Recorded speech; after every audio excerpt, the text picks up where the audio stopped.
Vamos dar início hoje a mais um dia no sexto Senal, né, com a participação de 3 professoras da UF. A mesa, né, vai tratar o que pode a semiolinguística na escola, né, e eu sou a professora Larissa, vou coordenar essa mesa, né, vou mediar os debates, então quem estiver perguntas, ao final nós faremos as apresentadoras, e em nome já do evento, em nome dos colegas, gostaria de agradecer pela oportunidade, e também em nome do Grupo GEPLA, né, que está também na organização pela Universidade Federal do Piauí. Então, eu vou agora apresentar as professoras, né, primeiramente a professora Rosane Santos Mauro Monerá, professora titular da Universidade Federal Fluminense, possui graduação em Letras pela Universidade Federal Fluminense, mestrado em Letras, também pela UF, doutorado em Letras pela Universidade Federal do Rio de Janeiro. Tendo concluído pós-doutorado na Universidade Federal de Minas Gerais, tem experiência na área de letras, com ênfase em língua portuguesa, atuando principalmente nos seguintes temas: a interface texto, gramática, linguística textual, análise do discurso, imaginários sociais, ideologia e discurso publicitário. Seja bem-vinda, professora Rosane. Obrigada. Eu passo agora a apresentar a professora Patrícia, professora possui graduação em Letras pela Federal do Rio de Janeiro, e Comunicação Social e Jornalismo, também pela Federal Fluminense, mestrado e doutorado pela Federal do Rio de Janeiro. É professora associada de Língua Portuguesa do Departamento de Letras Clássicas e Vernáculas e professora permanente do Programa de Pós-Graduação em Estudos de Linguagem da UF. É membro do Círculo Interdisciplinar de Análise do Discurso e vice-líder do Grupo de Pesquisa, Leitura, Fruição e Ensino. É membro do Grupo de Trabalho de Linguística de Texto e Análise da Conversação da ANPOL. Desenvolve pesquisas em Linguística de Texto, em Linguística aplicada ao ensino de língua materna e em Análise do Discurso, de orientação semiolinguística, voltadas tanto para reflexões sobre expressão e produção de sentido na interface linguagem-mídia, linguagem e literatura infantil, quanto para pesquisas relacionadas ao texto, discurso, escrita e leitura. Seja bem-vinda, professora Patrícia. E a professora Beatriz dos Santos Feres, doutora e mestre em Letras e Estudos da Linguagem, Federal, professora associada de Língua Portuguesa no Instituto de Letras da UF, está vinculada ao programa de pós-graduação em Estudos da Linguagem da UF, no qual ministra cursos relacionados à disciplina semiolinguística. É líder do grupo de pesquisa Leitura, Fruição e Ensino, é membro do GT Linguística de Texto e Análise da Conversação. Seus temas de interesse são leitura e ensino, estratégias de interpretação, teoria e análise linguística, iconicidade na semiose poética, literatura infantil, livro ilustrado e referenciação verbo-visual. Seja bem-vinda, professora Beatriz, perdão. Bom, agora eu vou convidar a fala a professora Rosane Monerá para que ela inicie a mesa. Muito obrigada. Obrigada.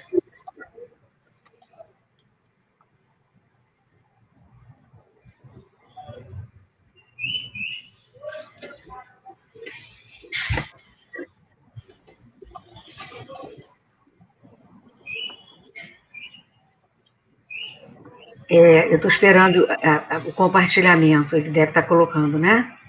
Tá. Isso.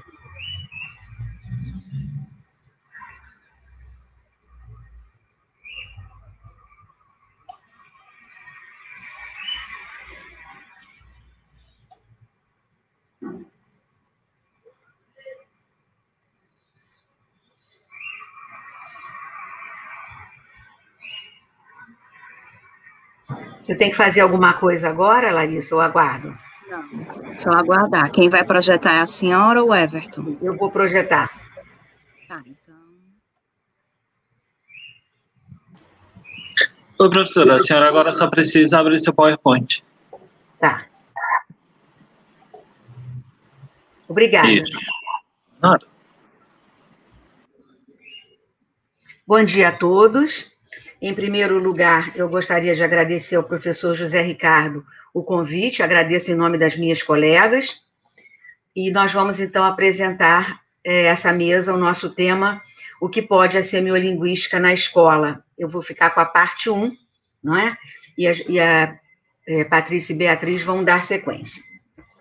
Tendo em vista o grande desafio de trabalhar com a língua materna na educação básica, este trabalho tem como tema central o ensino de gramática na escola em perspectiva discursiva, com vistas ao desenvolvimento da competência comunicativa dos estudantes.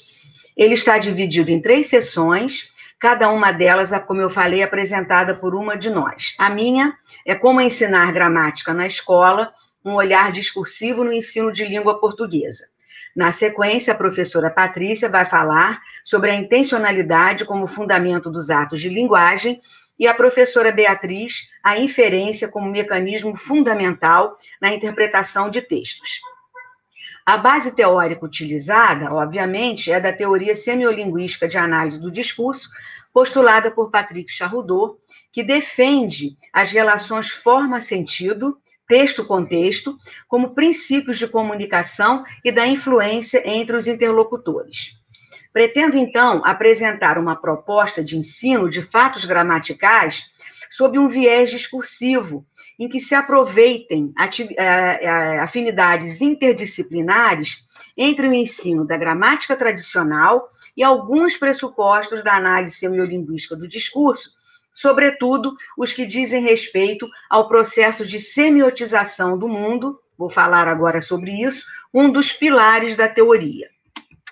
Então, o que é semiolinguística para uma plateia mais ampla que ainda não conheça? O próprio nome da teoria, ele aponta para o seu sentido, quando fala da relação da forma e do sentido.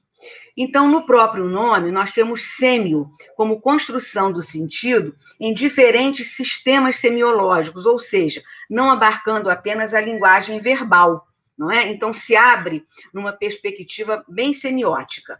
E linguística, trabalhando a matéria concreta das línguas naturais. Tudo isso a partir de um sujeito que tem uma determinada intenção, um projeto de influência social e um quadro de ação, que é a situação, e mediado por um contrato de comunicação. Esse termo, ele é retirado da linguagem jurídica e ele vai falar sobre as restrições e as estratégias a que somos expostos em um ato de linguagem. Então, resumidamente, nós trabalhamos dentro dessa perspectiva. Agora, focalizando um pouquinho, entrando agora no que eu vou aproveitar da teoria, que é o processo de semiotização do mundo, vamos imaginar que eu tenha que tirar proveito dessa teoria na sala de aula. Como fazer isso? Como tirar proveito desse enfoque que parece assim um tanto abstrato, né? Como concretizar essas noções? Como usar esse recorte como ponto de partida na sala de aula de língua portuguesa? É o que nós vamos ver agora. Imaginemos, então, que eu tenha ido a esse lugar, na verdade eu fui mesmo, é uma foto, não é minha foto, mas isso aí é uma foto do Alto da Gávea, no Rio de Janeiro, no Parque Nacional da Tijuca. É um lugar muito aprazível, ao alto, no meio dessa floresta, há essa capelinha aí. Então, vamos supor que eu quisesse compartilhar essa imagem, que é um mundo real, com amigos, com vocês. Então, eu tirei a foto e eu estaria passando de um mundo real a um mundo representado. A foto é um mundo representado, não é? Eu poderia também compartilhar essa imagem, né, do mundo real transformado em mundo representado, utilizando uma pintura. Se eu soubesse pintar, eu iria chegar lá, colocar o meu cavalete e pintar. Não é o meu forte, né? Então, não é, por exemplo, o que fez Renoir.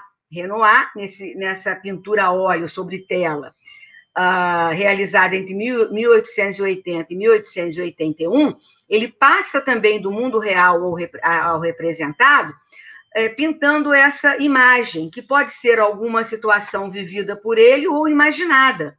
Aí vocês veem também um grupo de jovens, né, numa varanda, né, compartilhando, então, essa amizade, e o título da tela é Almoço dos Barqueiros. Então, aqui também, nós passamos de um mundo real ao mundo representado, porque a tela da pintura, ela é também um flash daquela realidade. Não é a realidade, mas é a representação da realidade. Agora, podemos fazer isso também utilizando as próprias palavras, que é, por exemplo, o que fez Pero Vaz de Caminha, quando escreveu carta ao rei Dom Manuel de Portugal, né, falando sobre o descobrimento do Brasil. Eu tenho 3 excertos aqui que eu trouxe para vocês, né?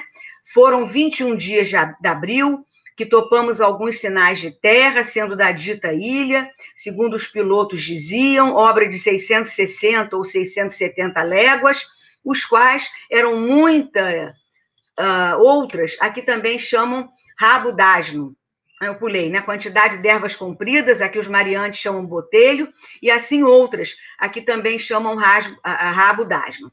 No dia 22, e neste dia, a horas de véspera, houvemos vistas de terra, isto é, primeiramente, de um grande monte, muito alto e redondo.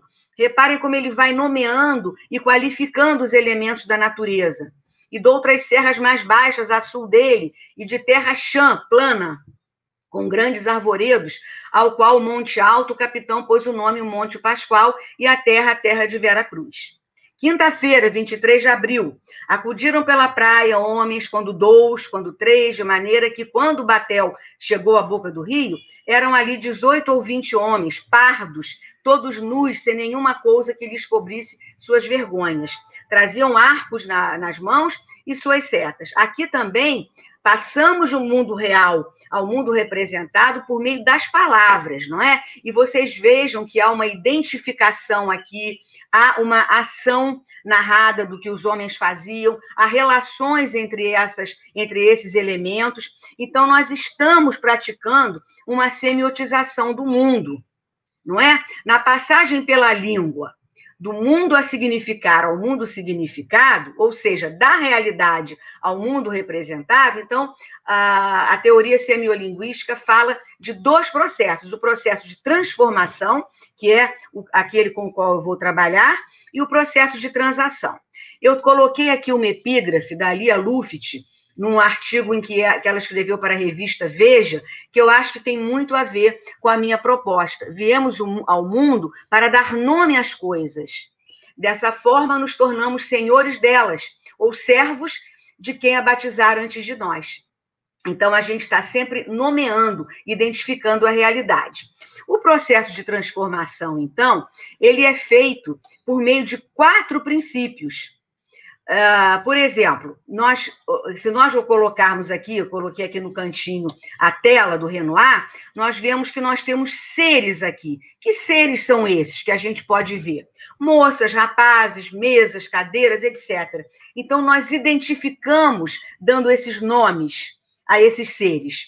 É uma nomeação. Nós chamamos, então, de identidades nominais. Nós estamos criando identidades nominais. Nós podemos trazer atributos a essas identidades nominais, dizendo, por exemplo, que os rapazes são jovens, que as moças são bonitas, que a reunião é agradável. Reparem aqui que bonito e agradável já é uma percepção pessoal, subjetiva, não é? Mas eu posso falar que o chapéu da moça tem uma flor vermelha, aqui objetivamente, porque eu estou vendo.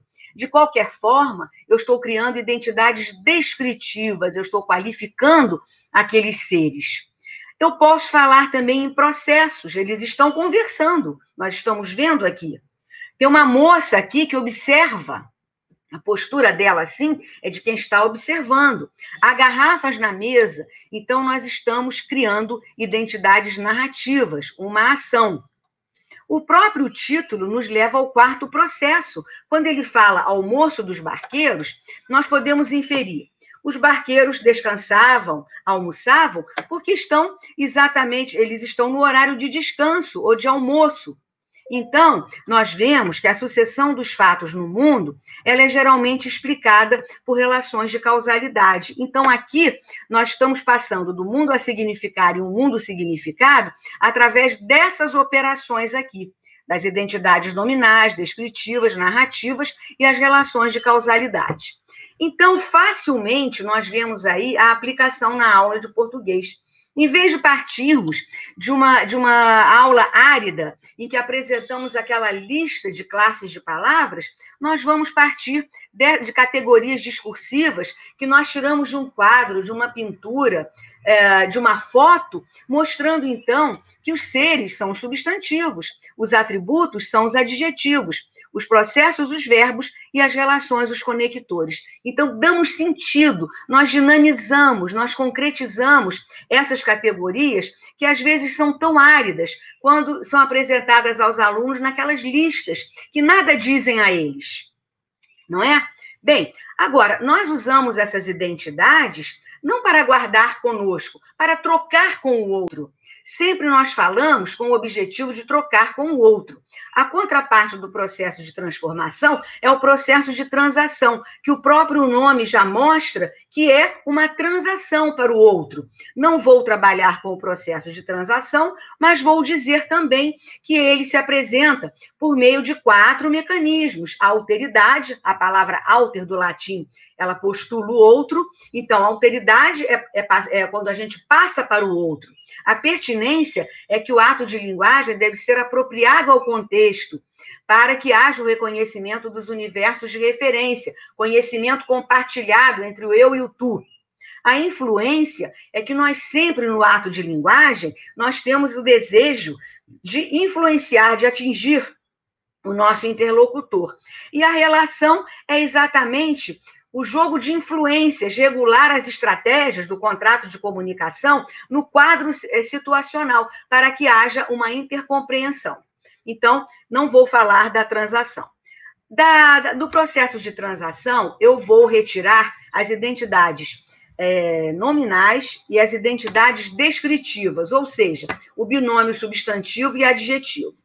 E vou aplicar esses conceitos, focalizando, então, o que a gente pode chamar de classe dos nominais, porque vocês sabem que substantivo e adjetivo, muitas vezes nós nos referimos a eles como classe dos nominais, certo? Então, adjetivos e substantivos, embora tradicionalmente separados, são difíceis de se distinguirem. Tradicionalmente, nós dizemos que substantivos expressam nomes de coisas e adjetivos de qualidades. Porém, grande número de palavras, e talvez a maior parte delas, né, que indicam só coisas ou só qualidades. A maior parte podem expressar, dependendo das circunstâncias textuais, as duas coisas, né? Ou seja, coisas e qualidades. Como, por exemplo, amigo, magrela, trabalhador, brasileiro. Por isso, o professor Mário Perini, no artigo Adjetivo e Ornitorrinco, que está lá na referência, né, no livro Sofrendo a Gramática, ele sugere que se trabalhe com a classe dos nominais. Então, vejam que substantivo e adjetivo, eles têm uma permeabilidade funcional, não é? Eles funcionam mais como atendendo a possibilidade de serem as duas coisas do que indicarem apenas coisas ou qualidades. Eu trago para vocês aqui, mostrando essa permeabilidade funcional, um exercício muito interessante que foi criado pelo professor Cláudio César Henriques no livro dele, Citasse, não é? Em que ele trabalha exatamente, tem um traço de humor, né? Reparem só, é melhor ter um cachorro amigo do que um amigo cachorro. Reparem aqui, cachorro aqui é substantivo e amigo é adjetivo, aqui o contrário. Em nossa igreja, os fiéis colaboradores recebem pão e sopa. Fiéis aqui substantivo, colaboradores adjetivo. Diferentemente aqui, nessa repartição, todos somos fiéis colaboradores que pensamos no bem comum. Aqui, fiéis é o substantivo e colaboradores é o adjetivo. Esses livros fazem referência aos velhos conquistadores da nossa história. Velho substantivo, conquistadores adjetivo.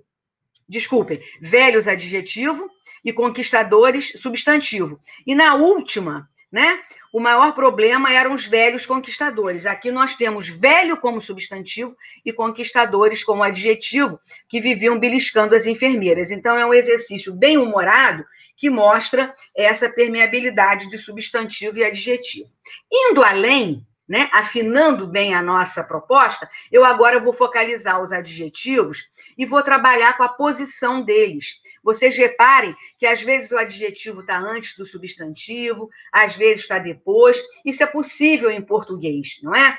E essa posição do adjetivo, ela vai trazer diferenças discursivas, porque o adjetivo anteposto, ele é mais objetivo, e o adjetivo posposto é mais objetivo. Reparem essa propaganda aqui da Renault, né, do carro Clio. Um grande carro não precisa ser necessariamente um carro grande. Aqui eu estou falando do tamanho, da objetividade, e aqui eu estou falando da qualidade, subjetivamente. Certo? Então, afunilando, vendo a subjetividade e objetividade. E agora, afunilando um pouco mais, eu vou falar apenas dos adjetivos subjetivos, que, segundo o professor Agostinho Carneiro, eles servem à progressão temática. Por quê? O adjetivo subjetivo, ele pede mais explicitação, não é? Vamos observar aqui esse extrato de Dom Casmurro. Eu sublinhei com 2 tracinhos os adjetivos subjetivos e com um tracinho só os objetivos. Reparem, por exemplo, aqui, argolinha de latão. Não preciso dizer mais nada, a frase para aí. Agora, quando eu digo olhos de ressaca, essa locução adjetiva, ela não é autossuficiente do ponto de vista significativo, não é? Eu tenho que pensar mais alguma coisa. O mesmo, quando José Dias, falando dos olhos de Capitu, ele diz olhos de cigana, oblíqua e dissimulada. Perguntamos-nos, que o enunciador quis dizer ao qualificar os olhos de Capitu?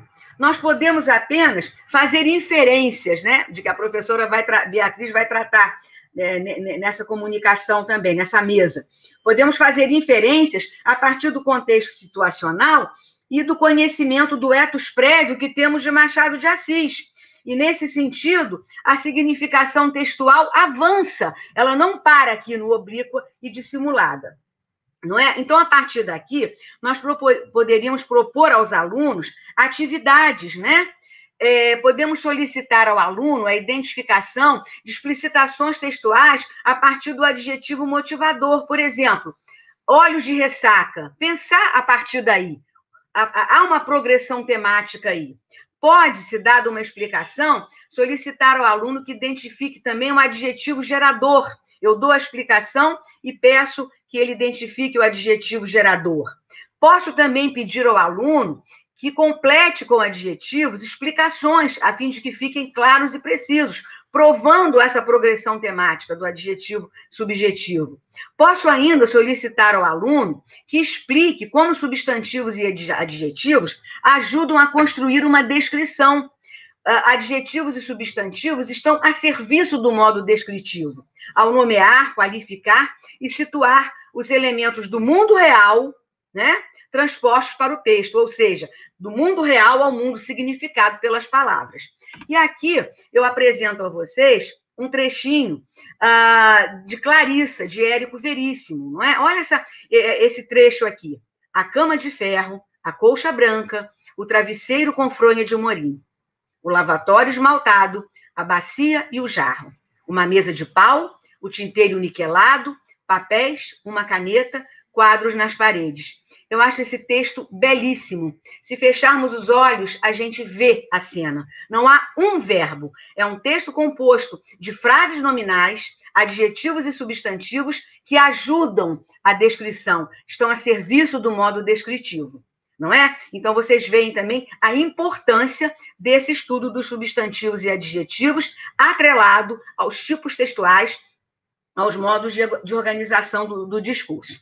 Trago também aqui mais uma proposta concreta, como atividade epilinguística. O que eu quero dizer como atividade epilinguística? Citando o professor Carlos Franck, né? Diferentemente das atividades linguísticas e metalinguísticas, as atividades epilinguísticas são atividades em que eu jogo com as palavras. A criança se exercita na construção de objetos linguísticos mais complexos e faz hipóteses de trabalho, ela faz substituições, faz trocas. É isso que a gente propõe no ensino de gramática mais reflexivo. Agora eu trago um exemplo do Aloysio de Azevedo, do Curtiço. E aqui a gente vê mesclado o modo narrativo, porque é um romance, com o modo descritivo. Rita havia parado em meio do pátio. Cercavam-na homens, mulheres e crianças.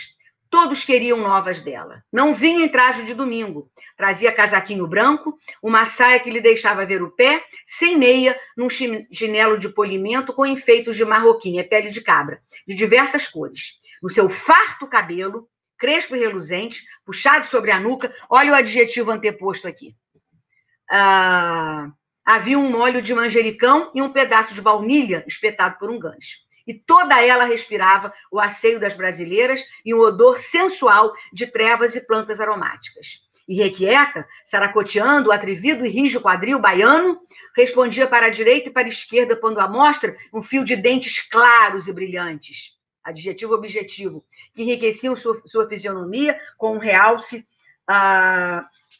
fascinante. Então, reparem aqui, não é?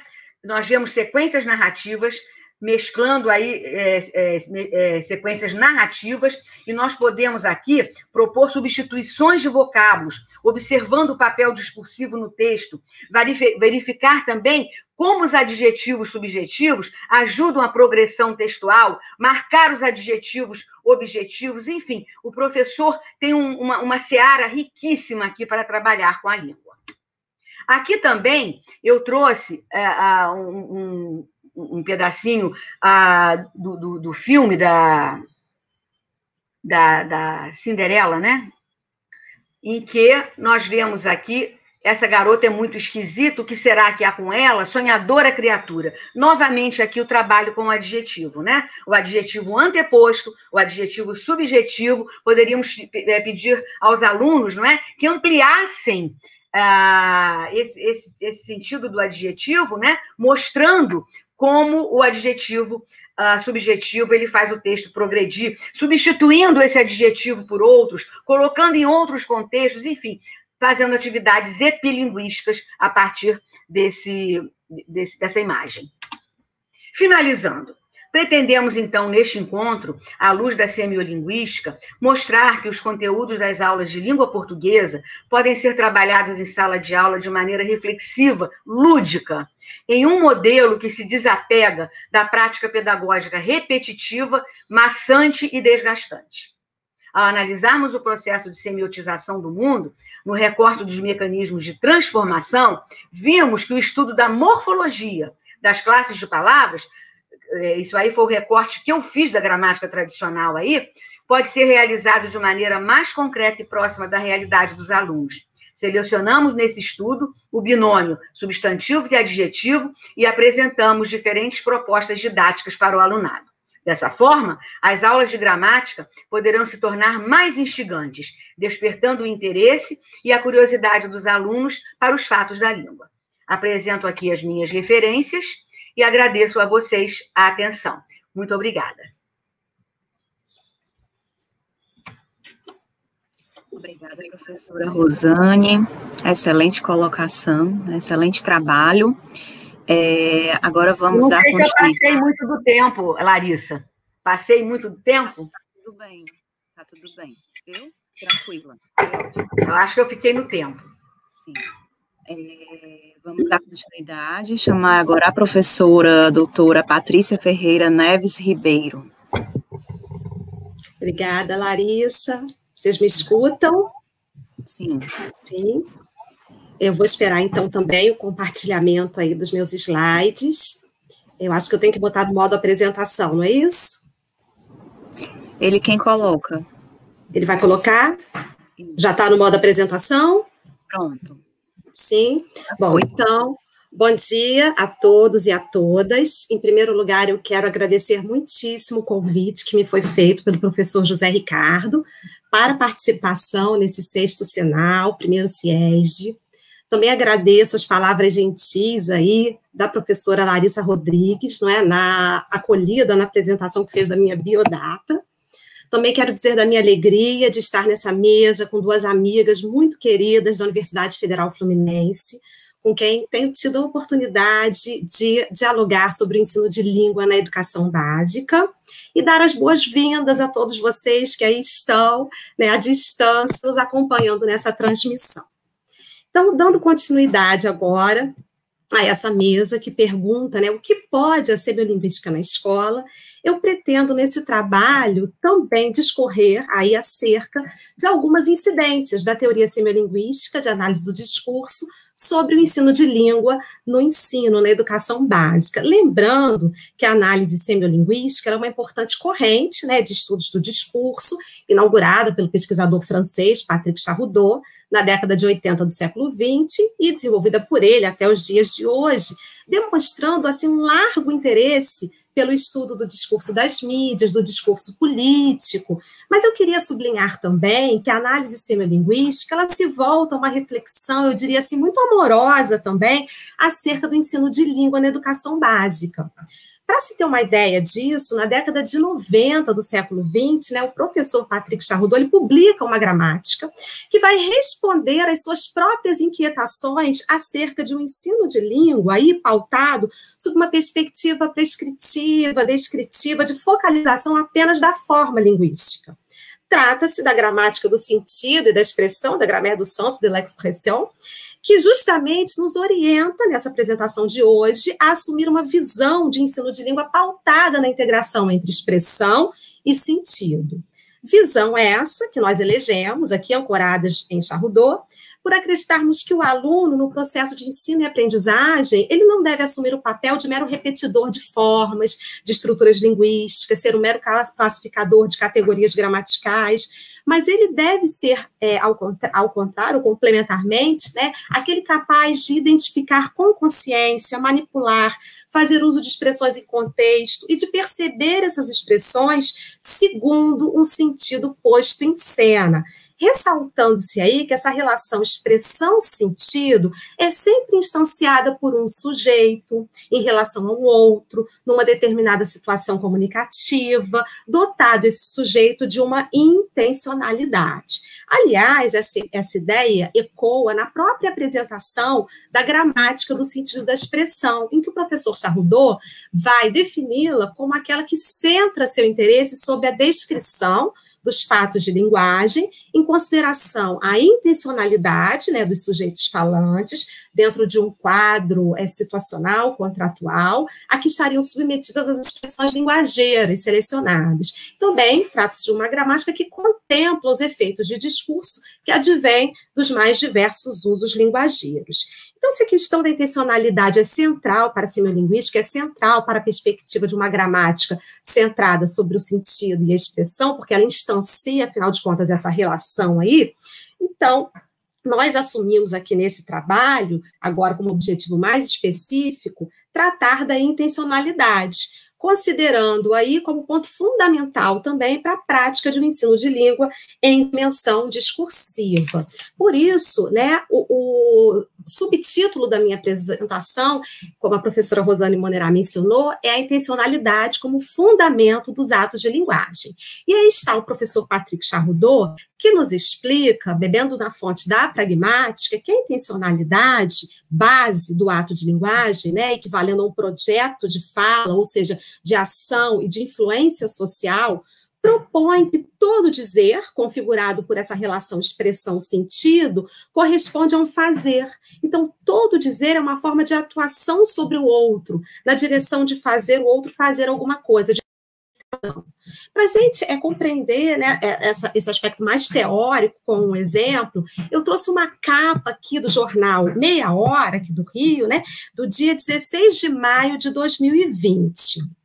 Bem, nessa capa, a gente pode destacar aí o título principal da manchete, Tais de Brincadeira, e um pedacinho do subtítulo, com 14.817 mortes por coronavírus, o país assiste à queda do segundo ministro da Saúde em menos de um mês. Então, se debruçando sobre esse dizer, né, esse dizer instanciado aí pela instância midiática, a gente pode perceber que, prioritariamente, Esse dizer corresponderia a fazer o outro saber, dentro dessa lógica cívica, né, da informação jornalística. Isso pode ser percebido, esse fragmento que eu li do subtítulo, a partir aí das informações de ordem numérica, né, o número de mortes por coronavírus, né, a queda do segundo ministro em menos de um mês. Por outro lado, né, sendo o jornal também uma empresa e precisando, por isso, sobretudo, né, o jornal impresso, sobreviver à concorrência, esse dizer da instância midiática é também instanciado por um outro fazer, na medida em que também a instância jornalística ela precisa captar o maior número possível de leitores, né? Então, esse outro fazer é um fazer da ordem da captação. Dentro da lógica da captação, a instância midiática, então, procura, com o seu dizer, fazer o outro sentir. No caso aqui, fazer rir, né, a partir da própria manchete principal do título, Tais de Brincadeira, em que a gente percebe aí uma clara renunciação daquela expressão coloquial muito comum, não é? Até em modalidade oral, informal, aí da língua, você tá de brincadeira, né? Aqui no Rio, então, se a gente pensar na segunda pessoa do singular do verbo estar, tais de brincadeira, né? Que a gente palataliza esse S, a gente vê uma relação aí, uma homofonia entre tais, do verbo estar, e o tais, sobrenome do ex-ministro. Então, essa brincadeira aí, ela corresponderia, né, ou ela criaria, melhor dizendo, uma cumplicidade humorística com o leitor, que se vê ali representado. Então, a gente tem aqui, né, dois dizeres que corresponderiam a dois fazeres diferentes, um fazer prioritário, fazer saber, e um fazer sentir aí dentro da necessidade de captação de um maior público. Bom, dando continuidade aí à questão mais teórica da minha apresentação, não é?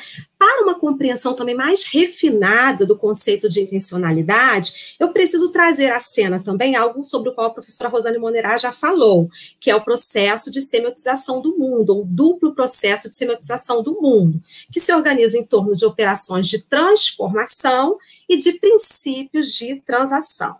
Então, sob uma abordagem discursiva do ensino de língua, pautada sobre esse duplo processo de semiotização, de simbolização do mundo pelo filtro da linguagem, concebe-se aí que as expressões derivadas das operações de transformação, operações essas correspondentes à nomeação, qualificação, eu vou também botar uma barra aqui, quantificação, ação e causação.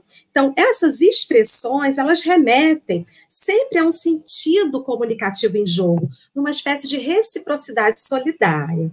E se essas expressões, então, mobilizadas, remetem a um sentido comunicativo, é porque elas devem ser consideradas não isoladamente, mas nos quadros das situações contratuais impostas pelo que se convencionou chamar de processo de transação, de negociação. Então, se existe um mundo a significar, que se torna um mundo significado por meio dessas operações semânticas, né, de nomeação, qualificação, por meio do recrutamento de, por exemplo, substantivos, adjetivos, verbos, enfim, essa construção da forma, ela vai ser instanciada por aquilo que está no bojo do que Charles chama de processo de transação, de negociação, né, entre os sujeitos. Então, quando eu crio um objeto a partir das operações de transformação, eu crio para entregar ao outro. Nesse sentido, sendo o mundo significado, então, assumido como objeto de troca e de entrega social, há que se pontuar aí que a relação forma-sentido decorrente desse duplo processo de semiotização do mundo, ela é instanciada sempre pela atuação linguageira de sujeitos falantes imbuídos de intencionalidade. Então, dito isso, nesse quadro aí do processo de transação, eu ainda vou, teoricamente, pontuar que essa intencionalidade, ela pode ser radiografada, vamos dizer assim, a partir de alguns parâmetros que vão nos servir, não é? Lá na prática, né, docente com ensino de língua, que eu vou apresentar mais adiante. Então, como é que eu posso falar dessa intencionalidade? Como é que eu posso radiografá-la? A partir de suposições acerca das identidades dos interlocutores, quanto ao seu estatuto psicossocial e discursivo. Então, se a gente pensar na capa do Meia Hora, eu tenho ali uma instância midiática, de um jornal popular. Eu posso também radiografar essa intencionalidade a partir do projeto de influência, do exercício de influência, de finalidade que se deseja produzir sobre o outro, né? Se deseja fazer o outro saber, fazer o outro sentir, enfim, fazer o outro compreender. Também a intencionalidade pode ser medida a partir do tipo de relação, em função do que seria mais apropriado dizer em termos de propósito temático. Então, a instância jornalística coloca em cena aquilo que é de interesse público ou de interesse do público. E também a intencionalidade vai ser medida em termos de regulação das restrições, das estratégias, que podem também vir à cena no espaço de situação contratual determinada. Bom, para ilustrar essa relação mútua aí entre intencionalidade, né, e expressão, à luz desses 4 parâmetros mencionados, eu gostaria de considerar com vocês aqui 2 cenas comunicativas. Então, imaginemos, primeiramente, aí, uma situação em que a gente tem uma professora numa aula de história sobre a Guerra Fria. Essa professora, ela tem a finalidade de convocar os estudantes, então, para esse novo tema de discussão, né, novo dentro da cronologia da aula. Então, a gente está falando aí da presença de uma professora que vai entrar em diálogo com uma aluna, da finalidade de um fazer demonstrar, de um fazer compreender, cuja tematização proposta é a questão da Guerra Fria. E aí a professora coloca no quadro uma imagem primeira, né, ela pode trabalhar semiose visual, depois em correspondência, transformar, como a professora Rosane mencionou, né, esse mundo a significar no mundo significado pela palavra, convocando aí o substantivo Pentágono, que é a sede, né, de segurança, Departamento de Segurança aí dos Estados Unidos. Aí imaginemos que a aluna, né, sabendo que a professora está falando sobre a Guerra Fria, né, sobre essa tensão, essa polarização existente entre os Estados Unidos e a União Soviética, pergunte à professora, você não vai falar sobre o Kremlin? Né, no escopo da relação contratual da sala de aula, de um fazer compreender, de um fazer demonstrar, com base em informações tomadas como verdadeiras aí. Trata-se de um contrato a que a aluna se submete de cunho didático, né, pedagógico. E a aluna, então, pede que ela fale sobre o Kremlin aí, sede do governo da União Soviética, que abriga a KGB. Bom, suponhamos agora que essa aluna assuma a pele de uma personagem bastante conhecida de todos nós. E que, na verdade, me dá a oportunidade aqui de fazer até uma homenagem a um cartunista, né, que nos deixou há pouquíssimo tempo, Quino, e eu estou falando de Mafalda. Vamos imaginar, então, agora que Mafalda seja essa aluna em aula de matemática. E que Mafalda, frente, não é, à pergunta e ao comentário que lança, após a professora dizer, bem, hoje vamos estudar o Pentágono, e ela pergunte, e amanhã o Kremlin? Quer dizer, para equilibrar. Então, diante da fala de Mafalda, desse dizer de Mafalda, nós identificamos, inevitavelmente, outro projeto de fala, outro fazer, né, diferente da aluna na aula de história. Por quê? Porque nós temos aí outro projeto de intencionalidade, uma intencionalidade irônica, advinda desse ato de linguagem em questão aí, materializado pela identidade, pela finalidade, pelo tipo de relação e de regulação que se colocam em cena. Bem, sob essa nova situação comunicativa, então parece claro certo desvio, tem um deslizamento de contrato pressuposto da sala de aula, né, de cunho didático pedagógico, para um outro estabelecido como uma suposta conversa, agora de natureza político-social, conforme até uma análise de Lins 2011.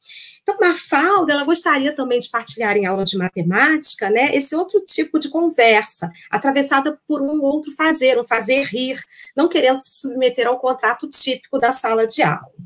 Então, diante do exposto, né, em relação ao processo de semiotização do mundo, e mais especificamente em relação a esses parâmetros aí que nos fazem perceber melhor a questão da intencionalidade, fica claro que a intencionalidade, ela produz atos de linguagem e comanda as escolhas linguageiras que vão estruturá-los, né, em termos de forma e sentido. Em outras palavras, e aí eu tenho o quadro que ilustra o processo de transação e de transformação. O processo de transação, ele comanda, então, de transformação, e não o inverso. Então, aparentemente, nós temos o mesmo dizer, Kremlin, mas, na verdade, nós temos dois sentidos em jogo muito diferentes, porque nós temos dois projetos de intencionalidade, de influência social também diferentes. Charles vai dizer ainda que todo discurso, antes de representar o mundo, né, pelo processo aí da transformação, representa a relação. Então, de fato, quer dizer, antes de Kremlin representar o mundo, ele representa a relação da aluna de história com a professora. E depois, Kremlin, na voz de Mafalda, representa aí a relação que Mafalda gostaria de estabelecer, né, com a professora de matemática. E completando, Charles vai dizer, então, que todo discurso, mais exatamente, representa o mundo ao representar uma relação. Então, transplantando essas ideias teóricas que eu tentei, assim, também concretizar a partir de alguns exemplos, agora, para o contexto da educação linguística, eu gostaria de salientar dois aspectos. Dentro dessa perspectiva, marca-se uma mudança de orientação nos estudos sobre e da linguagem, buscando-se conhecer o sentido comunicativo dos fatos linguageiros, né? Para além da mera classificação gramatical, para além do sentido de dicionário, sentido esse que entra em cena cada situação comunicativa. E um outro aspecto que eu também queria salientar, né, no campo do contexto da educação linguística, é que, então, não seria mais possível contentar-se com as operações de transformação isoladamente, né, de modo que o professor sublinhasse lá o termo Kremlin e pedisse a classificação gramatical. Ele pode fazer isso também, mas pela perspectiva de uma gramática do sentido, da expressão, também seria necessário considerá-las, né, essas operações de transformação, no quadro situacional imposto pelo processo de transação, pela intencionalidade. Não é? Como eu falei, o professor pode até sublinhar o termo Kremlin e pedir só a classificação gramatical, mas aí ele vai estar filiando a sua aula a uma perspectiva mais formal. Ele pode também, só para adiantar o meu corpus, diante do meme covidão guloso, não é? Pedir que o aluno destaque o substantivo, covidão, que separe o substantivo aí de acordo com o seu radical e seu sufixo, que fale sobre o processo de formação de palavras, mas fazendo apenas isso, não que isso não seja relevante, mas propondo apenas a decomposição de formas, não é? Ele estaria, vamos dizer assim, de certa maneira, negligenciando uma gramática da intencionalidade. Bom, dito isso, então, agora eu passo para a terceira parte da minha fala, em que eu vou justamente comentar a intencionalidade no contexto da educação linguística. Então, eu vou apresentar uma proposta de atividade que a gente poderia fazer em sala de aula, levando em conta esses pressupostos teóricos da semiolinguística, notadamente em relação à questão da intencionalidade. Então, eu vou apresentar aqui uma proposta de atividade para aulas de língua portuguesa, voltadas mais propriamente aos anos finais do ensino fundamental e para o ensino médio também. Então, para a formalização dessa prática, calcada aí nessa gramática do sentido da expressão, eu selecionei dois textos. O primeiro, uma manchete, extraída da capa do jornal Extra, do dia 11 de julho de 2020, e o segundo, um meme, gênero aí digital, que a gente sabe, de grande circulação nas redes sociais. Ambos os textos, eles vão tratar do mesmo propósito temático, fraudes em contrato de compra de respiradores para pacientes da Covid-19 no Rio de Janeiro.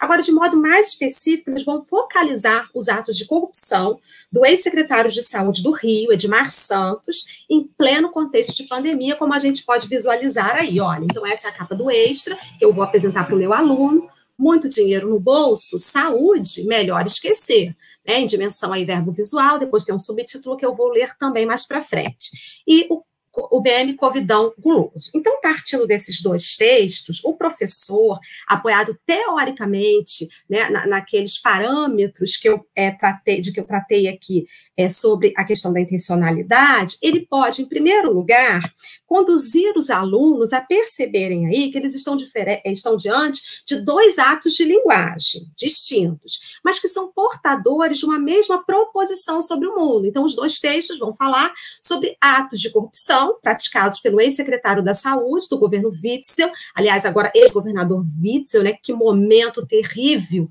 vive o Rio de Janeiro, em plena pandemia da Covid-19.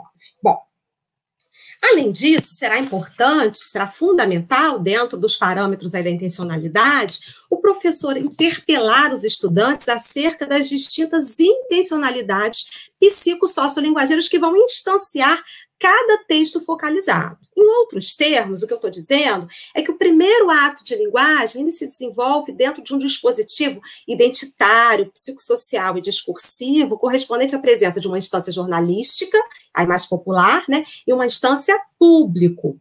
Em nome do seu projeto de influência, né, do seu desejo de fazer a instância pública fazer alguma coisa, o que a gente vai perceber é que, prioritariamente, essa instância jornalística ela se debruça sobre um fazer o outro saber.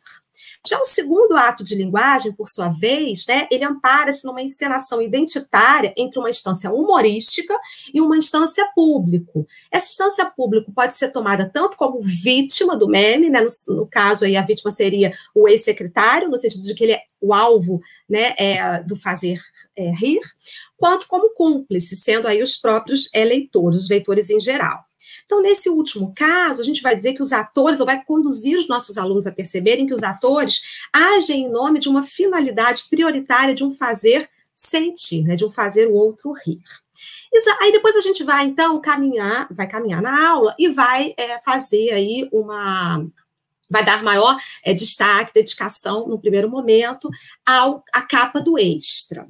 Em face, então, desse texto jornalístico do Extra, o professor, né, a professora, conduzindo o aluno, a aluna, para a leitura do subtítulo, agora sim, o subtítulo. Investigação do Ministério Público prendeu ontem o ex-secretário de Saúde do governo Witzel e deu detalhes de um dos crimes dos mais cruéis, o desvio de milhões de reais em plena pandemia. Na casa de Edmar Santos, os promotores acharam cerca de 6 milhões de reais. Enquanto isso, hospitais de campanha seguem sem ser inaugurados na Baixada e no interior do estado. Então, diante do subtítulo, o professor pode, em primeiro lugar, em nome da visada, né, da informação, da finalidade de um fazer o outro saber, mostrar que o jornal ele faz certas escolhas no nível da expressão, para a construção do fato, do dito aí relatado, como, por exemplo, desvio de milhões de reais, ou aí o encontro de 6 milhões de reais. Em uma aula em que o docente poderá trabalhar, por exemplo, a operação semântica da quantificação, no âmbito lá dos processos de transformação, será essencial que ele conduza o aluno a perceber que essa quantificação ela é materializada em termos de categorias formais, gramaticais, pelos numerais aí, né, milhões, 6 milhões. Só que aí é que entra, né, o diferencial, vamos dizer assim, de uma perspectiva discursiva. Mas esse reconhecimento não deverá desconsiderar que esses empregos dos numerais são instanciados por uma intencionalidade no escopo do processo de transação. Ou seja, esse projeto de dizer, dessa intencionalidade, está atrelado a um fazer saber, da ordem da fidelidade, de uma precisão mais objetiva pelos números que são dados em relação aos acontecimentos relatados, em resposta ao desafio da credibilidade jornalística, né, que deve se mostrar aí precisa, fonte confiável de informação. Bom, dito isso, a gente agora, então, passa da capa do jornal Extra ao meme selecionado, sendo possível agora o professor, nesse outro momento, encaminhar os alunos para a percepção de que a finalidade prioritária agora é o fazer sentir, né? Não existe aí o fazer saber. E aí, em nome dessa finalidade, serão empregadas estratégias que vão satisfazer esse princípio da emoção, da dramatização. A escolha do sintagma Covidão Guloso, em referência, né, ao ex-secretário Edmar Santos, cuja imagem aparece estampada, a leitura tem que ser verbo visual, no meme em questão, assinala a disposição de se provocar no outro uma reação emocional. Então, por um lado, o professor pode, novamente, debruçar-se sobre a operação semântica da quantificação, conduzindo o aluno agora a perceber o valor semântico do aumentativo, né, de caráter agora bastante pejorativo, subjetivo, com aceno aí, como eu falei, para pejoratividade, quando associado ao nome Covid, covidão. Por outro lado, essa constatação não pode deixar de ser lida segundo aquilo que gerencia, que instancia, em nome de uma intencionalidade, não é? O que se deseja é fazer com o outro. Então, o jogo lúdico que atribui ao ex-secretário da Saúde do Rio o nome de uma doença, que em pleno século XXI atormenta o planeta, associado ao sufixo-ão, é instanciado por um fazer sentir, da ordem do fazer rir, né? O leitor que ri, como diz Charles, ele entra em cumplicidade humorística com o ato de linguagem, projetando sobre o político aí a corporificação da doença, né, Covid, danosíssima, a saúde da população em razão dos desmedidos atos de corrupção em pleno contexto pandêmico. Então, gente, agora eu vou me aproximando aí das minhas conclusões para dizer o seguinte, que esses dois breves exemplos propostos acerca do processo de semiotização do mundo, pelas teias também dos princípios da transação, atestam que o estudo de algumas classes de palavras, como os numerais, né, como advérbio de intensidade, além de sufixos como ão, pode se dar em consideração o sentido mais amplo produzido, sendo neste caso da quantificação, em vez de trabalhar as categorias gramaticais, né, de forma solta, independente. Para além disso, aprendidos no quadro dessa operação semântica, sobre contratos comunicativos diferentes, seja do jornal impresso, seja do meme, conduzem os alunos, as alunas, a perceberem que modos de expressão estão sempre à disposição dos sujeitos para eles exprimirem suas intencionalidades. Então, sob a perspectiva de uma gramática, né, discursiva, da intencionalidade, do sentido da expressão, essa tomada de consciência parece bastante importante para a atuação dos alunos, das alunas, diante dos sujeitos, tanto diante de tarefas de produção textual, quanto frente a atividades de leitura propostas nas aulas da educação básica. Então, muito obrigada, eu agradeço aí a atenção de todos vocês. Espero que eu não tenha passado muito do tempo. Foi certinho, Patrícia. Muito obrigada. Ainda tem tempo, tá? Bom, eu vou chamar agora a professora Beatriz para continuar essa interação. Bom dia a todos. Também quero iniciar com agradecimento ao convite de José Ricardo. É um prazer estar aqui. Nós acreditamos realmente que a aplicação de uma teoria como a semiolinguística possa auxiliar a essa necessária mudança da prática pedagógica, né, relacionada à língua portuguesa. Nós acreditamos bastante nisso, por isso estamos aqui e pretendemos fazer com que essa nossa fala seja uma verdadeira contribuição, né? E antes de começar, eu quero dizer que grande parte do que eu vou apresentar aqui estará disponível no texto que enviamos ao Congresso para publicação posterior. Então, não tudo, mas grande parte vocês vão ter um registro, tanto da minha fala, quanto da fala de Patrícia e de Rosane também, né? Bem, Rosane e Patrícia procuraram mostrar como os processos de transformação e transação agem na construção do sentido dos textos, além de destacar como é possível empreender nas salas de aula de língua portuguesa uma análise linguístico-discursiva relevante para o desenvolvimento da competência linguageira. Nesta parte, pretendemos evidenciar o circuito comunicativo pela perspectiva do sujeito interpretante, nesse caso, do leitor, que precisa acionar seus conhecimentos a fim de reconstruir o sentido de um texto escrito por outra pessoa, em outro momento, sem poder interferir em sua construção, nem solicitar explicações. Isto é, na extremidade da recepção de um texto, que exige ser lido em função de seu contexto de circulação. É preciso salientar antes disso que o desenvolvimento da competência leitora na escola básica deveria ser responsabilidade de todas as disciplinas, visto que qualquer conteúdo é ofertado, visto que qualquer conteúdo ofertado aos alunos por meio da comunicação, e quase sempre com auxílio de suportes escritos. As estratégias de interpretação deveriam fazer parte da formação de todos os professores, a fim de que tivessem conhecimento dos mecanismos a serem enfatizados na compreensão dos textos orais, escritos, multimodais, inclusive, que fazem circular nas salas de aula. Um investimento maciço na capacitação docente nesse sentido ainda se configura como utopia, infelizmente. Porém, é possível imaginar que seria bastante eficaz para a consolidação da autonomia leitora dos alunos. Por enquanto, a responsabilidade quanto à habilidade interpretativa do aluno recai quase exclusivamente no professor de língua portuguesa, que, em geral, também não costuma receber formação específica, deixando parecer que essa habilidade é genética ou alcançada por um trabalho quantitativo. Então, quanto mais você ler, mais você vai saber ler, e não é verdade. Em outras palavras, quase sempre o professor realiza um planejamento centrado no volume e na variedade de textos que leva para a sala de aula, e não centrado em atividades que poderiam ser menos numerosas, inclusive, que exercitem conscientemente estratégias de interpretação a cada leitura realizada. A fim de contribuir com a formação do professor mediador de leitura na escola básica, neste curto espaço de reflexão, as estratégias de interpretação do texto escrito, que podem ser aplicadas em qualquer tipo de texto, serão discriminadas e analisadas.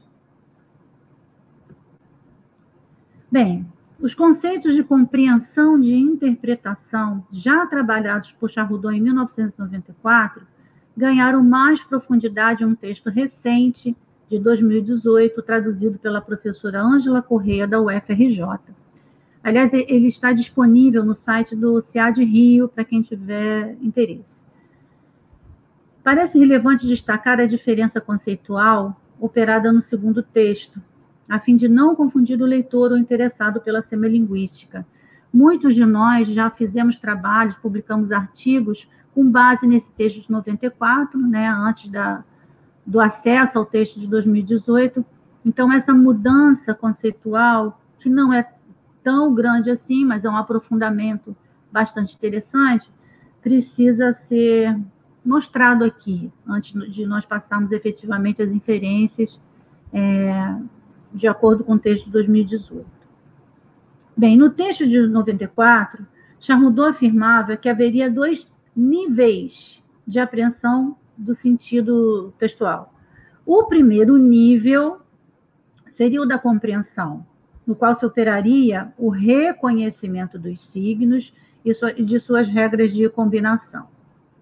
O segundo nível seria o da interpretação, quando haveria a percepção das restrições impostas pelo contexto, já mostradas, inclusive, na fala de Patrícia.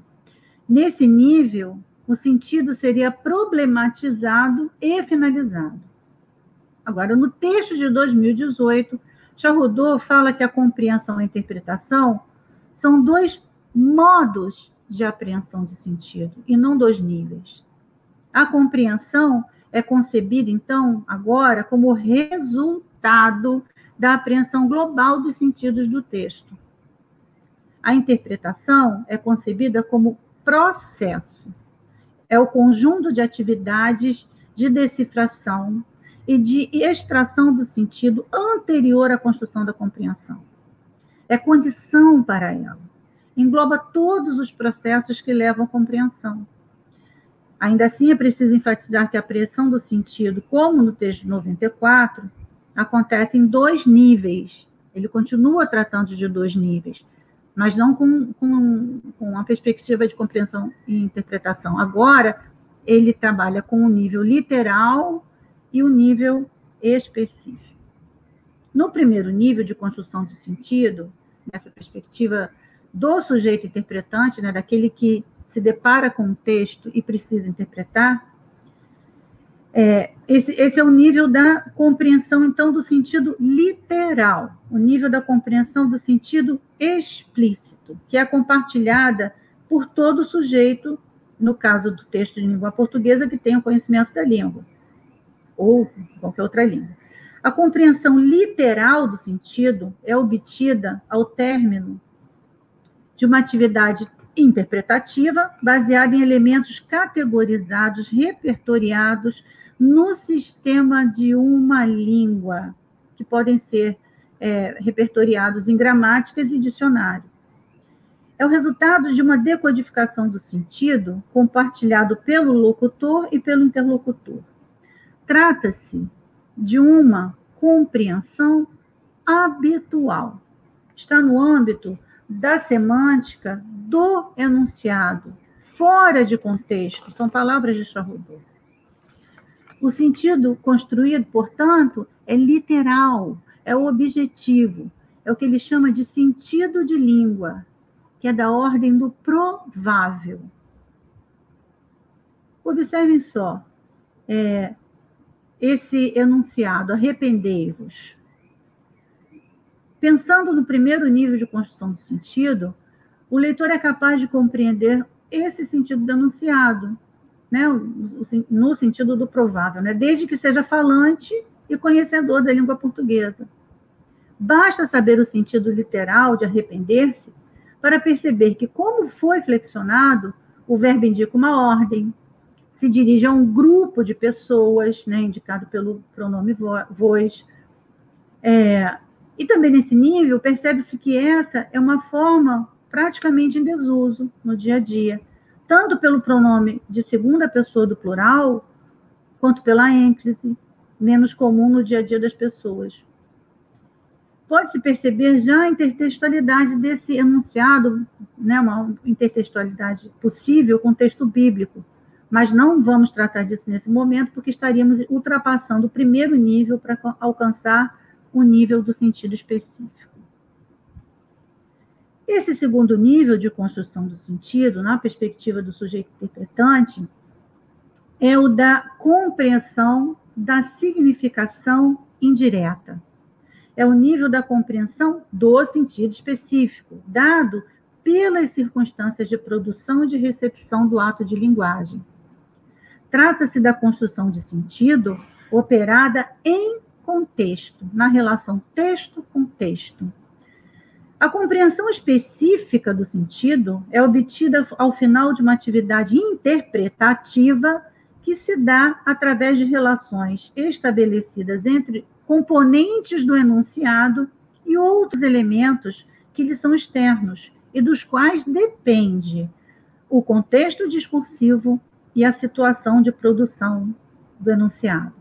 Trata-se de um sentido específico que é apenas inferido, no sentido de discurso, isto é, a significação.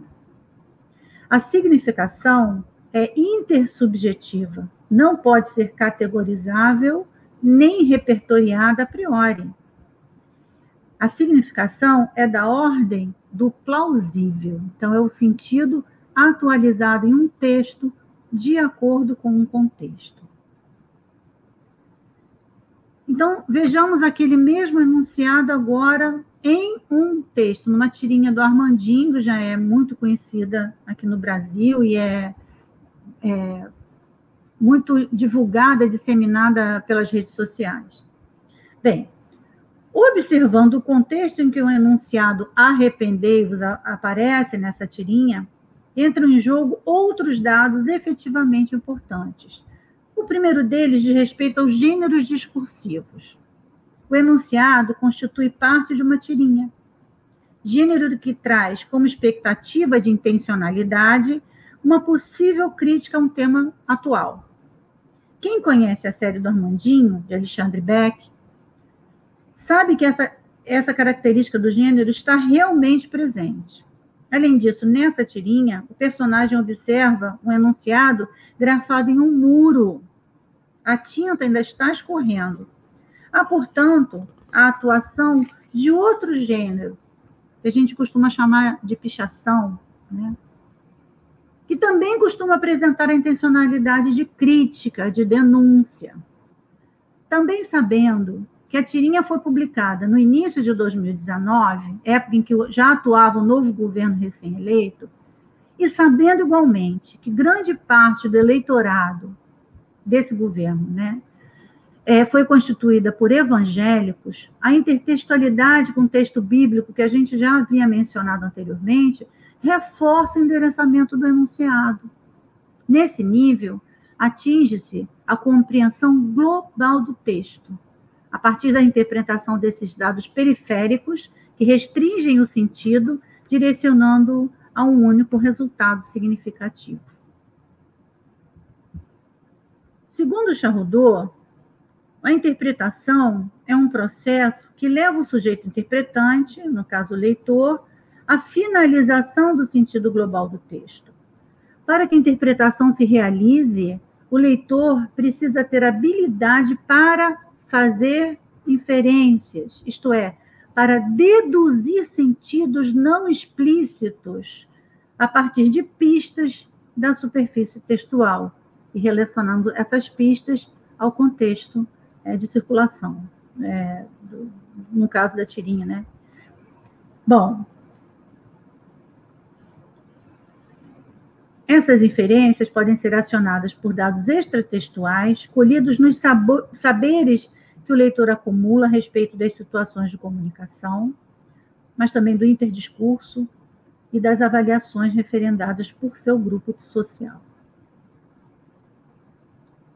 Sobre inferência, Charrodot a define como mecanismo cognitivo pelo qual o receptor de uma mensagem interpreta, a partir de um ato de linguagem dado, um sentido que ele tira dos elementos que foram enunciados, seja combinando-os entre si, seja apelando para dados da vizinhança linguística e para saberes sobre os interlocutores, sobre aquele que produziu o texto, por exemplo, né, no caso do leitor. A semilinguística, de acordo com o texto de Charrodot de 2018, organiza essas inferências de acordo com 2 níveis de construção de sentido textual. O primeiro, mais centrado na superficialidade do texto, da compreensão literal, ligado ao sentido de língua. Nele são realizadas as inferências centrípetas ou internas, de acordo com, por exemplo, o conhecimento linguístico, que pode ser um conhecimento lexical, sintático, semântico, socioletal, anafórico, que o leitor já domina. Claro que no caso da imagem, do texto imagético ou multimodal, ele também precisa reconhecer os elementos representados pela imagem, né? E essa teoria pode ser alargada na análise de elementos imagéticos também e de outros sistemas semióticos.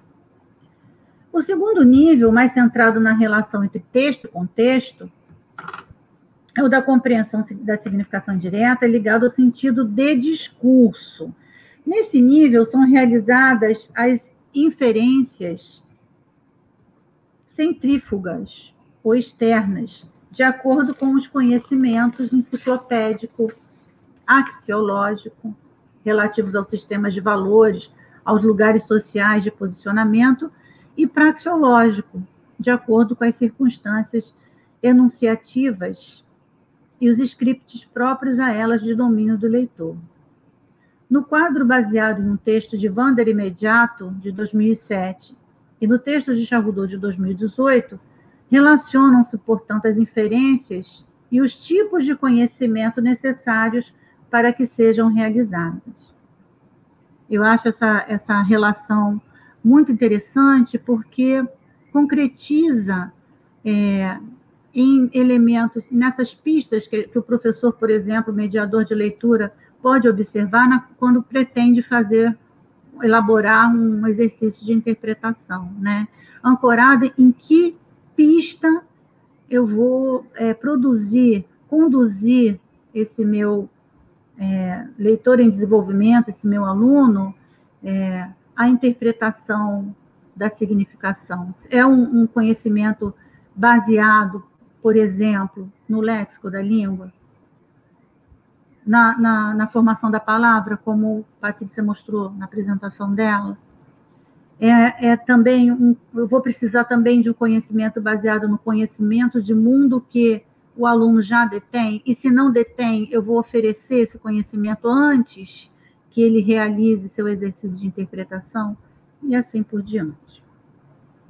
Bem, nesse texto de Haroldo Granja, que viralizou nas redes sociais no início do período de isolamento social devido à pandemia de Covid-19, nós vamos observar como aplicar essa teoria. As informações dizem respeito ao conhecimento praxeológico, né? Saber que é um texto que circulou nas redes sociais, que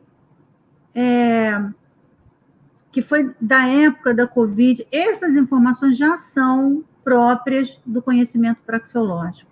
Isto é um conhecimento relacionado à troca comunicativa em determinadas circunstâncias que delimitará várias expectativas criadas pelo leitor e balizará as inferências. Diz assim: amigos, ocupem-se e não entrem em paranoias inúteis. Ontem eu cozinhei o almoço, fiz pão, limpei a casa, escovei os gatos, lavei as roupas. Hoje tudo de novo, já cozinhei a casa, limpei o pão, escovei as roupas, lavei os gatos. Amanhã tudo de novo, cozinhar os gatos, fazer as roupas, limpar o almoço, escovar o pão e lavar a casa. Tudo na maior normalidade, estou centrado e calmo. Bem, o fato de circular no Facebook no período da pandemia já deixa aberta a possibilidade de estar direcionado aos amigos da rede social que vivem a mesma experiência de confinamento e angústia causada pela pandemia. Assim, a expressão paranoias inúteis, além de indicar em seu sentido de língua, a partir de uma inferência centrípeta relacionada ao conhecimento linguístico, delírio sem fundamento, aponta também em seu sentido de discurso específico desse texto para um dos efeitos dessa experiência de vida, isto é, para a confusão mental decorrente desse momento.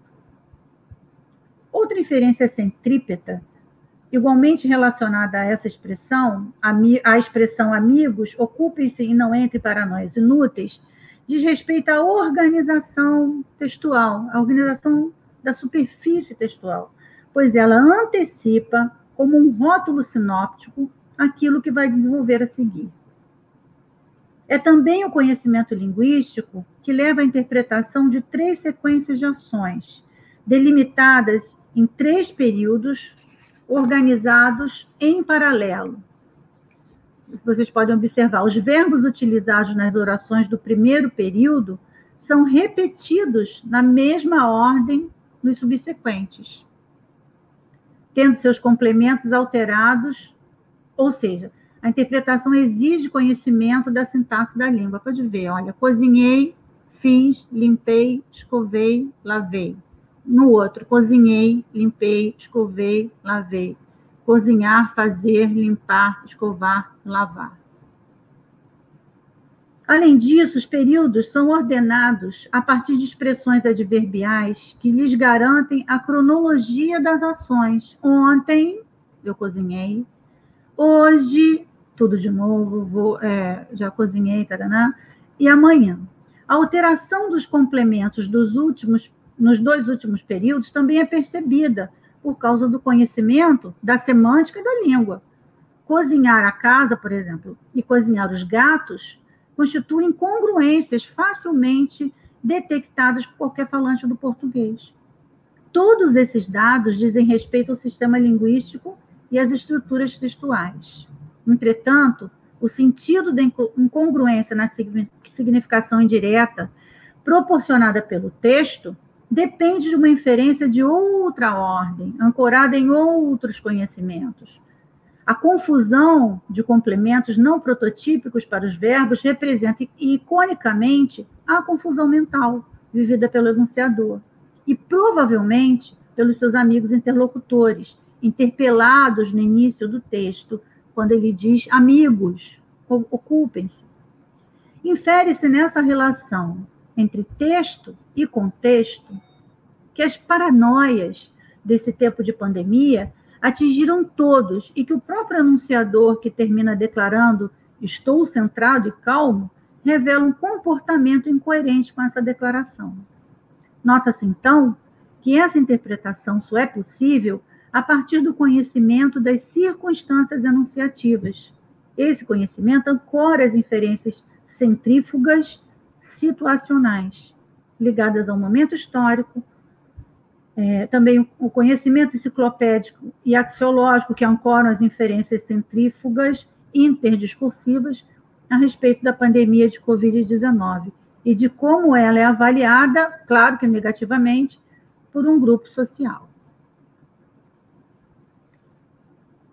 Então, nós vamos demonstrar aqui uma proposta, uma ideia, né, uma proposta de atividade com o gênero tirinha, que já foi explorada no curso de extensão que nós oferecemos pela UF, que faz com que a gente, mais uma vez, observe como aplicar essa teoria, esse conhecimento, para dar mais consciência, né, da construção de sentido de texto.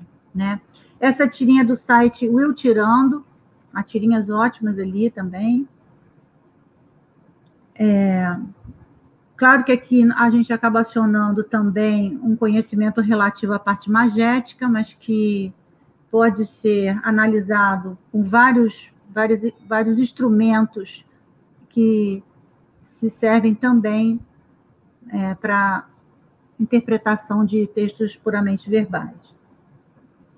Bem, qualquer atividade de interpretação mediada pelo professor, a nosso ver, será necessário, em primeiro lugar, levar o estudante a observar o gênero, que diz respeito à competência praxeológica para sustentar algumas das inferências centrífugas. Depois, observar a materialidade do texto e sua organização, e aí ele vai acionar a competência linguística e vai provocar também inferências centrípetas. Relacionar texto e contexto, e aí acionar a competência enciclopédica, axiológica, praxeológica, para novas inferências centrífugas. Então, nós vamos mostrar aqui alguns possíveis comandos para uma atividade para essa tirinha, né? Nada contra esse tipo de gente, mas nada, só nada contra mesmo. Prontinho, corrigido. Bem, então qual seria a proposta? A expressão "esse tipo de gente", no primeiro quadro da tirinha, já revela um comportamento muito comum. Qual é? Essa é uma questão que já acionaria tanto a competência linguística, né, por reconhecimento do sentido usual da expressão "esse tipo de gente", quanto a axiológica, porque o falante de língua portuguesa relaciona facilmente essa expressão, esse tipo de gente, a um elemento avaliativo, a uma aura pejorativa. Esse tipo de gente, com certeza, é uma expressão que faz com que o enunciador se mostre diferente daquele tipo de gente que ele aponta, né? Então, geralmente, quando se utiliza essa expressão, o falante de língua portuguesa sabe que o enunciador provavelmente já está tendo uma atitude preconceituosa que distingue a sua pessoa de um outro grupo de pessoas. E, obviamente, esse enunciador parece revelar um comportamento de superioridade, né? Bem, a outra questão, a fala do personagem termina no "mas". Ele interrompe a fala, né? Que costuma introduzir uma ideia contrária à mencionada anteriormente. Entretanto, uma negação na primeira parcela do período, como em "nada contra", anula esse valor. Como você imagina que a frase "nada contra esse tipo de gente, mas" poderia ter sido completada? O que a interrupção na fala impediu? Bom, esse comando aciona também a competência linguística, claro, né? E uma competência linguística que pode ser trabalhada a partir, inclusive, da metalinguagem, se o professor de língua portuguesa quiser falar, né, na conjunção, no conector, no valor adversativo, no valor, sim, de oposição, né, mesmo, enfim, que já é bastante interessante, mas vinculado à construção do sentido, da significação, do sentido específico ali na tirinha, né? Enfim, então, juntando esse reconhecimento da estratégia linguística à competência enciclopédica, o leitor pode ser capaz, então, de perceber que esse nada contra viria seguido de um preconceito, né, que é interrompido na tirinha, no segundo quadro, em que aparece um fundo escuro como uma interrupção divina, né, da bobagem que aquela pessoa falaria, né, e que a pessoa, então, retifica e não continua a sua fala, né, ela interrompe. Bom, para finalizar, parece relevante enfatizar que a consciência das estratégias de interpretação possibilita ao mediador de leitura um direcionamento para a elaboração das atividades de leitura junto aos alunos. É possível conduzir a interpretação fazendo com que o leitor, em primeiro lugar, observe o gênero textual que modela o material que vai interpretar e os interagentes naquela troca comunicativa. Quem é que fala para quem? É um produtor de tirinha que tem uma intencionalidade crítica, que fala para um leitor que busca a mesma coisa, né? Que já espera, já criou expectativa em relação a essa crítica, por exemplo, né? Depois, observe a materialidade do texto e sua organização, as expressões usadas, as estruturas sintáticas, as anáforas, etc. Por fim, a relação entre esse material textual e o contexto de uso. Muitas vezes é necessário suprir alguma lacuna advinda da falta de conhecimento enciclopédico do aluno ou do leitor, que pode dificultar, por exemplo, o reconhecimento de uma intertextualidade, né? E aí o mediador deve fazer isso, suprir essa lacuna, a fim de possibilitar a finalização do sentido global do texto.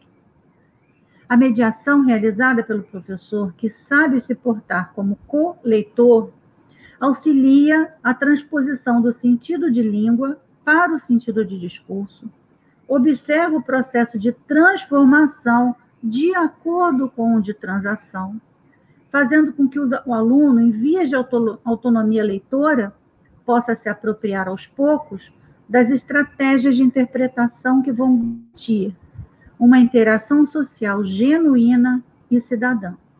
Espera-se, portanto, que embasamentos teóricos como esse possam contribuir para a capacitação de mediadores de leitura e, subsequentemente, para a formação de leitores competentes. Essas são as referências utilizadas aqui na minha apresentação. Muito obrigada pela atenção. Então, terminei. Muito obrigada, professora Beatriz. Nós quem agradecemos aqui em nome do evento, agradecemos, em nome dos organizadores, do Grupo GEADAS, do Grupo GEPLA, da UFC, e também agradeço aos colegas da UFP, que estão aqui também nos assistindo, a universidade a qual eu sou filiada. Bom, nós temos aqui muitos elogios, muitos comentários positivos, foi uma mesa muito rica, muito significativa para os professores, nós professores, formadores, então, assim, super atual, super contextualizada, realmente tudo faz sentido, quando isso é mostrado dessa forma. Então, eu encontrei aqui uma pergunta, que acredito que seja bem geral. Foi no momento que a professora Patrícia ela estava apresentando, mas como as três tocaram no mesmo tópico, eu vou fazer a pergunta e a professora Patrícia pode responder e as demais também se sintam à vontade, tá certo? Beatriz e Rosane. A professora Roseli pergunta se, diante da dificuldade dos alunos assimilarem conteúdos básicos, né, que são inúmeras disciplinas e conceitos, é importante, né, seria importante esclarecer que naquela atividade proposta, trabalha-se com noções de semiolinguística.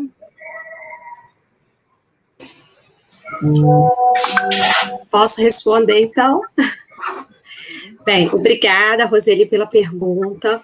Bom, eu penso assim, Roseli, quando eu comecei a minha fala, né, eu disse que a semiolinguística, ela é como uma teoria que incide sobre a sala de aula. Eu gosto dessa ideia da incidência, que é até utilizada, né, pelo professor Patrick Charrodot, porque dá uma ideia de uma luz que incide sobre uma superfície. Então, a semiolinguística, ela vai iluminar, teoricamente, a nossa prática docente. Essa é uma verdade, a gente comprovou aqui nas nossas apresentações. Mas ela não pode ser uma luz muito intensa, ela vai cegar. Se a gente fizer uma transposição direta, né, de toda a nomenclatura da semiolinguística, eu posso exemplificar aqui com nomenclatura relacionada à transação, transformação, sentido de discurso, de língua. Então, se a gente faz uma transposição direta, né, dessa nomenclatura aí da teoria para a sala de aula da educação básica, isso vai cegar os nossos alunos. Então, não devemos fazer isso, né? O estudo da semiolinguística, ele é um estudo que está na graduação, está na pós-graduação, ele vai sedimentar uma forma de pensar o ensino de língua, calcado aí na gramática, como nós falamos aqui, defendemos, né? De sentido, de expressão, de intencionalidade. Então, o professor, ele precisa conhecer, mas ele não vai levar essa nomenclatura, essa designação para a sala de aula.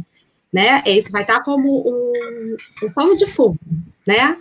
Como um pano de fundo que vai orientar na composição de atividades, né? Como Beatriz e Rosânia propuseram na elaboração das questões, certo? Mas, de maneira alguma, a gente pode fazer essa transposição, não só da semiolinguística, como qualquer linha teórica, né? A gente não faz essa transposição direta, né, das designações, das nomenclaturas, para a sala de aula da educação básica. Tomara que eu tenha respondido a sua pergunta. Obrigada, Larissa. Por nada, obrigada, professora. Nós temos outra pergunta. Eu gostaria de complementar a fala de Patrícia, posso? Pode, deve. Eu gostaria de complementar no sentido de que eu vou falar de uma experiência, viu, Roseli, né? A professora que perguntou? Vou falar no sentido de uma experiência própria. Eu hoje estou na universidade, mas eu fui professora de ensino médio durante muito tempo. Desde a alfabetização, turmas de ensino fundamental, depois ensino médio, e a partir do momento em que eu tomei conhecimento com a teoria semiolinguística, eu sempre trouxe isso para a sala de aula, até nos níveis assim, mais iniciais, aproveitando o que a teoria pode nos apresentar, mas sem necessariamente falar a metalinguagem, não é? Então, eu acho que isso é que é importante. E depois também, já na faculdade, nas aulas de sintaxe e morfologia, português 1, português 4, a gente pode gradativamente, né, à medida que o aluno também vai trabalhando com esses conceitos em outras disciplinas de linguística e análise do discurso, a gente aí vai dosando. Mas no nível médio e no nível fundamental é perfeitamente possível, e eu, como disse, eu estou falando por experiência própria, aplicar esses conceitos e eles entendem com muito mais facilidade, né? Isso é uma... Nós três aqui fomos professoras de ensino médio e nós três temos essa experiência. A gente vê que o ensino flui com mais facilidade, os alunos entendem melhor, eles não esquecem aquilo que aprendem, porque é mostrado de uma outra maneira. Tá bom? Muito obrigada. Nada, professora. Oi? Eu também posso completar? Elas já disseram tudo que era necessário, mas é só para mostrar que naquele último exemplo que eu dei, uma proposta curtinha sobre a tirinha, né? Ali no comando da questão, não havia nada explícito de semiolinguística, mas os dois comandos estavam completamente fundamentados em todos os conceitos. São muitos conceitos. Quem vê um exercício assim não sabe quanto a gente estudou para elaborar, né? Parece uma coisa tão simples, mas não é. E sobre as questões de análise linguística em geral, pode ser mais voltada para a interpretação ou para análise de língua mesmo, análise linguística, né? Porque naquela interpretação eu coloquei elementos de língua, né? A observação do mas. Né? Então, é interessante notar que você não precisa perguntar a classificação do mais. Você não precisa inserir a nomenclatura que a semiolinguística utiliza, né?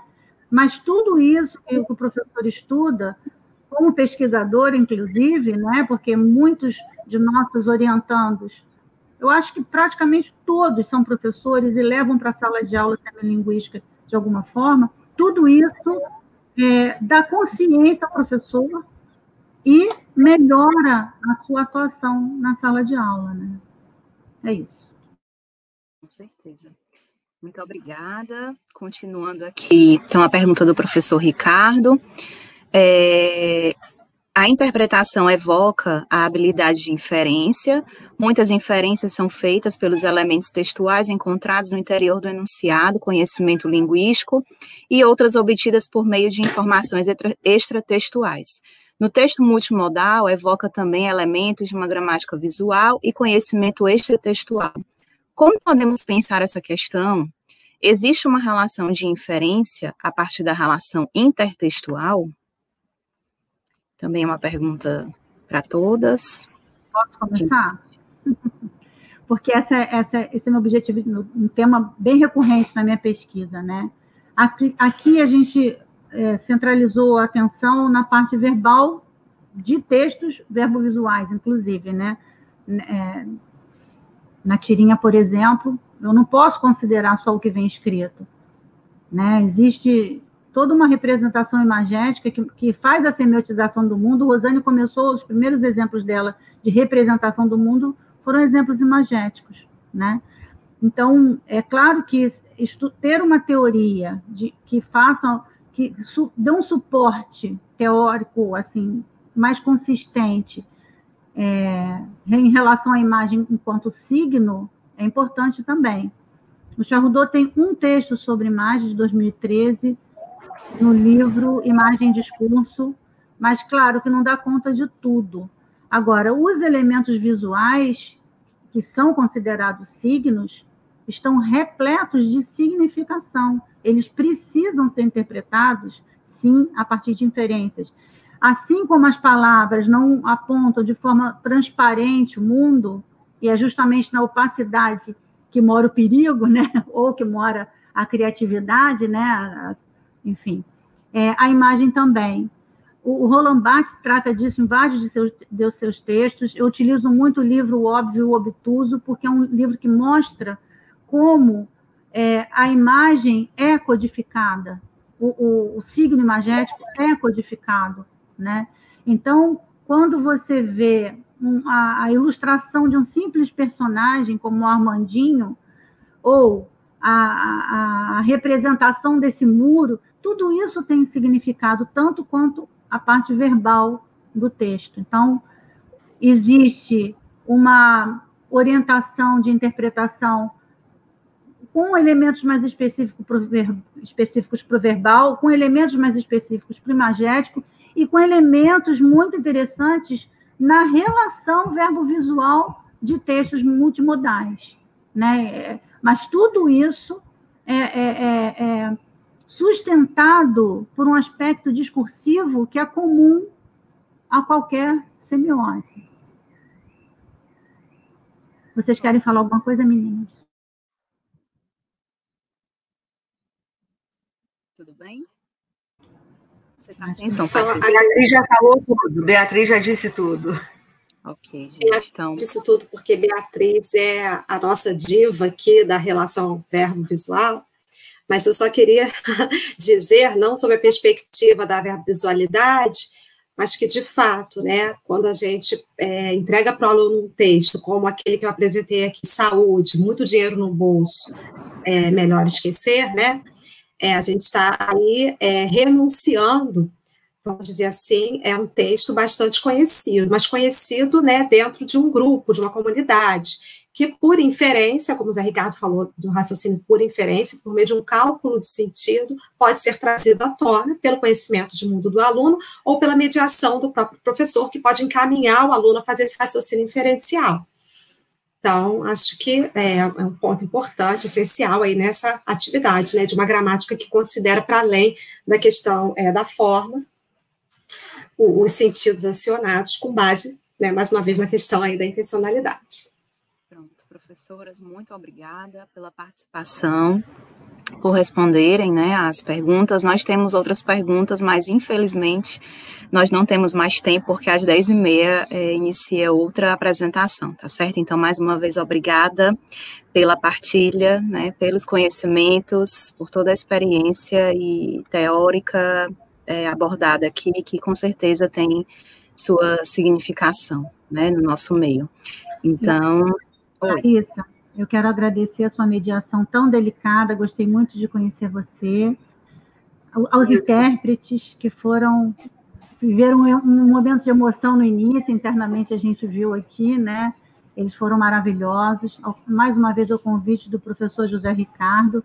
Quero dizer que hoje ainda temos um simpósio à noite de semiolinguística, com vários trabalhos, né, interessantes, mostrando essa relação com o ensino, e gostaria de aproveitar o espaço para fazer um convite. No dia 25 de novembro, nós faremos o nosso fórum, o 7º fórum do grupo de pesquisa Leitura, Fruição e Ensino da UF, do grupo de semiolinguística UF. Nós vamos divulgar pelas redes sociais, e nós teremos, pela manhã, a honra da participação também do professor Patrick Charrudot, e à tarde, um convidado já confirmado é o professor João Bem-vindo, da Federal do Piauí.